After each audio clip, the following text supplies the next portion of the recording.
je vous pose une question. Est-ce que vous êtes d'accord avec Jean-Michel Blanquer après cet échange qu'il a eu avec notamment une militante du MRC, du Mouvement républicain et citoyen de Jean-Pierre Chevènement, au sujet de la laïcité et des écoles hors contrat? Est-ce que vous allez renforcer le contrôle des écoles confessionnelles hors contrat? Comment se fait-il que dans ce pays, il soit plus facile d'ouvrir une école que d'ouvrir un kebab ou une laverie automatique? Il se trouve qu'il y a une proposition de loi qui est en cours actuellement. Celle de Najat Vallaud-Belkacem a été retoquée à l'initiative de parlementaires de droite par le Conseil constitutionnel au nom de la liberté d'entreprendre et de la liberté d'enseignement. La proposition de loi actuelle, je pense, ne tombe pas sous les mêmes types de reproches juridiques. Lorsque cette initiative aura réussi, ce que j'espère, eh bien, nous aurons ainsi un outil juridique pour aller dans le bon sens. Bonsoir Anne Coffinier. Bonsoir.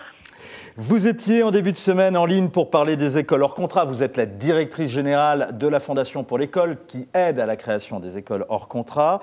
Vous dénonciez les menaces que faisaient peser les législateurs, selon vous, sur vos écoles. Je renvoie donc à votre tribune et au débat qui s'en est suivi sur le plateau de Point de vue avec Guillaume Roquette. On ne va pas y revenir. Simplement, quand vous avez vu, j'imagine, cet échange, comment vous avez réagi hier ? Bon, cette dame dit qu'il est plus facile d'ouvrir une école que d'ouvrir un kebab.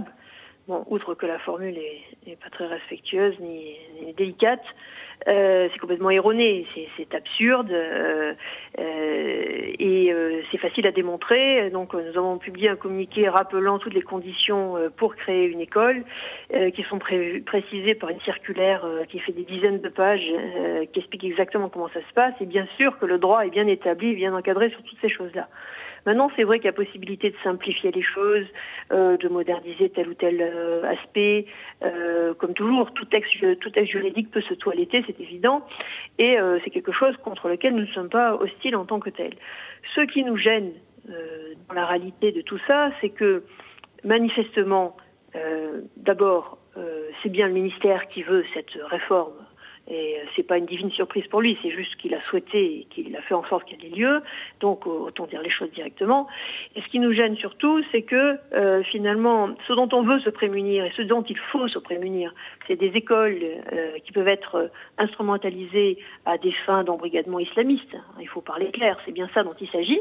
Et est-ce qu'il n'y a pas un risque justement, Anne Coffinier, par rapport à ça ?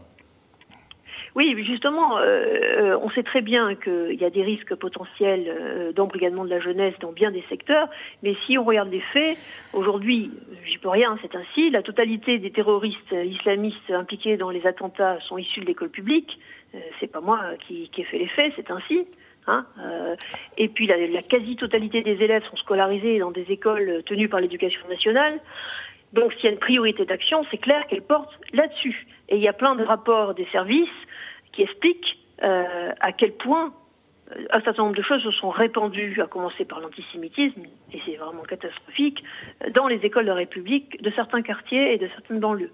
Donc pour moi, l'urgence de l'action en termes de lutte contre les dérives terroristes, c'est vraiment évidemment dans l'éducation nationale d'abord, et puis dans toutes les structures périscolaires, notamment les clubs de sport, les structures qui ont pris sur la jeunesse sans être des écoles, parce que les écoles, c'est encadré, ça correspond à quelque chose de précis, c'est inspecté par l'éducation nationale, etc. Ok, merci Anne Coffinier. On renvoie à votre communiqué, j'imagine, qui doit être visible sur le site de la Fondation pour l'école, et on a bien compris votre point de vue. Les terroristes n'étaient pas dans les écoles Montessori, qui sont notamment des écoles hors contrat. Merci beaucoup Anne Coffinier.